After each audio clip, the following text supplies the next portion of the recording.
untouched snow, fewer kids to navigate around, but there were the trees at the bottom of the hill to avoid. Does anyone remember snowmobile suits?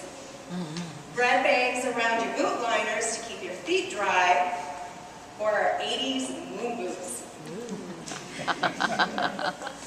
Speaking of snowmobile suits, in the 1970s, Lancaster had a very active snowmobile club. It was called the Snoopy Snowgoers, and it was nothing to see 40, 50 snowmobilers, families, out going to and from Lancaster to Cavers, maybe to the Fenimore Hills with our gourmet tickets. And as families would travel back and forth, we'd have a great meal and then come back. And that was one of the most fun things I can remember about the 1970s.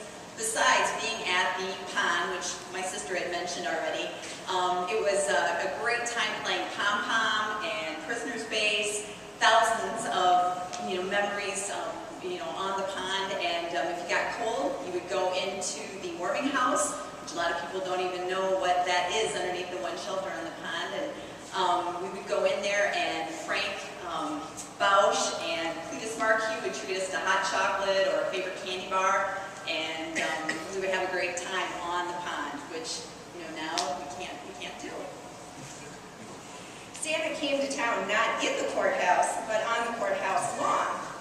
Remember waiting in line outside the candy cane shed at the corner of Maple and Madison to get your next stocking filled with candy?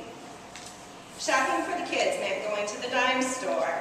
And for kids, it meant being greeted like a hawk by several ladies who were the watchwomen for shoplifters. Wherever you moved, they moved too.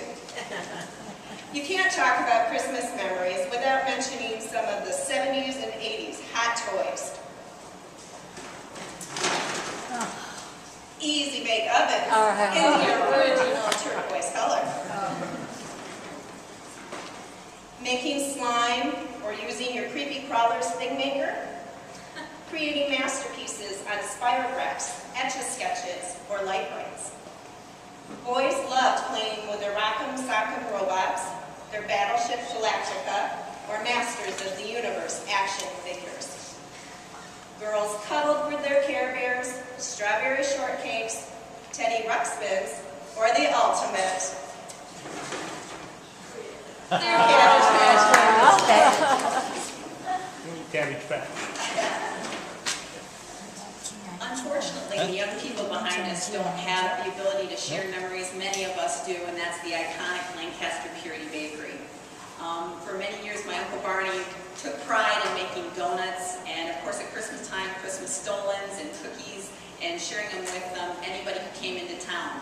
It was fun to have the familiar faces come back to Lancaster on the holiday weekends, and that would be one of the first things they'd want to do is grab a piece of their childhood and also a chocolate donut at the Purity Bakery.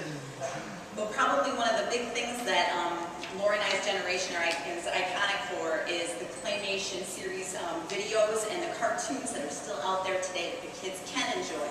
Like Santa Claus is Coming to Town, which, by the way, I found myself sitting there watching that last week and singing, put one foot in front of the other. And also, of course, the Grinch, not the Jim Carrey one, the good one, Boris Karloff. And we all know good songs from those claymation videos and cartoons like Holly Jolly Christmas and Santa Claus is Coming to Town.